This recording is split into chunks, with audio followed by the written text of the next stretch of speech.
Hi, this is Mrs. Mester, Chinook librarian, and I just want to make sure that you as students understand how to use your Chromebook and that it is different than a different type of laptop or device. So Chromebook is a device that connects to the internet and is designed to be used with a Google account, which we all in Highline have a Google account, and you log in with your class link information. And through your Chromebook, you can access all the G Suite apps that are available on the school Google domain. It is different than other laptops. It does not have a large hard drive, which means that it is not meant to have programs installed on it. It is meant to run off the internet. It does not have a CD drive. It's lightweight, generally, and usually able to process quickly because it's so lightweight and doesn't have a lot of things saved to its memory. The keyboard is different than a laptop keyboard.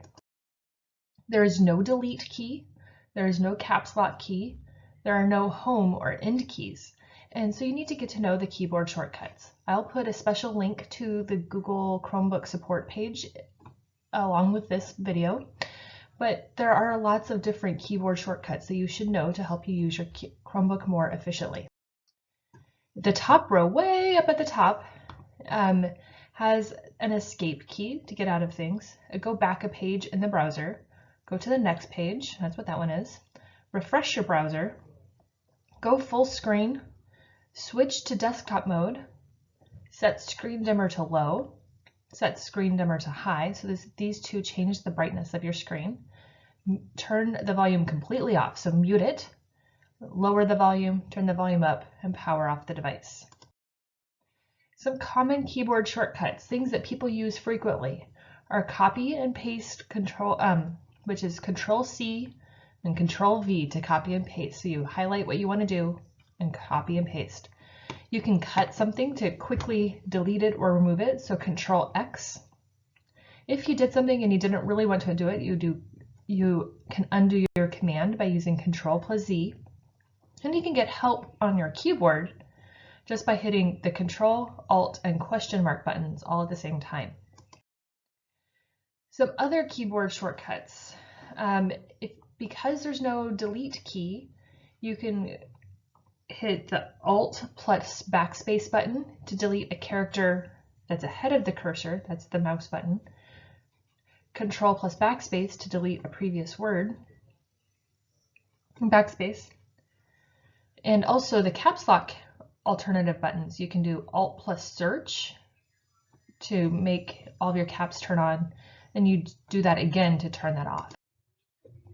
Because there's no home key, you can use Alt plus up, and because there's no end key, you can use Alt plus down to do the same sort of function. If you want to see a whole screenshot, so a screenshot of the entire thing, to control, press this plus this Windows button. Partial screenshot is Control plus Shift plus this window button. And these are ways of saving pictures that you might see on your screen. So maybe your teacher is giving you directions and an assignment and you want to save what she's asking you to. Take a screenshot and then you just paste that into your document. So Google Docs or Slideshow or something. And this very bottom part of your screen is called the shelf. It's the bottom row of the screen. It displays the launcher, any pinned apps, and the settings area of your device. This opens the apps launcher. These are pinned apps for quick access. And over here, it checks your device settings, such as your Wi-Fi network and your battery and other things like that. For the touchpad, there are no buttons on the touchpad, which I know is scary. So sometimes we teachers will tell you to right-click because we are used to using a mouse. So instead, when we are telling you right-click, you need to know what we're asking you to do. So that means you need to know how to navigate your touchpad. One finger. Touch it to do a single click. You touch it once with one finger. If you want to right-click, so that's something that teachers might ask you to do. Tap the touchpad once with two fingers. So that will tell the computer that you want to right-click. And when you right-click, you'll have other commands. So you're going to do the touchpad with two fingers. To scroll, you can place two fingers on the touchpad and move them up or down to go up and down on the screen. and sideways to move horizontally. So that moves the screen sideways. To turn the camera app on, which we're going to need for Zoom and all sorts of distance learning activities, you have a built-in camera. That's part of, the camera is part of how you use the microphone to even talk. But you can use the camera to take pictures or to create videos. To access the camera, click on the launcher button. Remember that was down at the bottom corner, and follow the directions that are provided. And I will again put these links in the as a separate thing.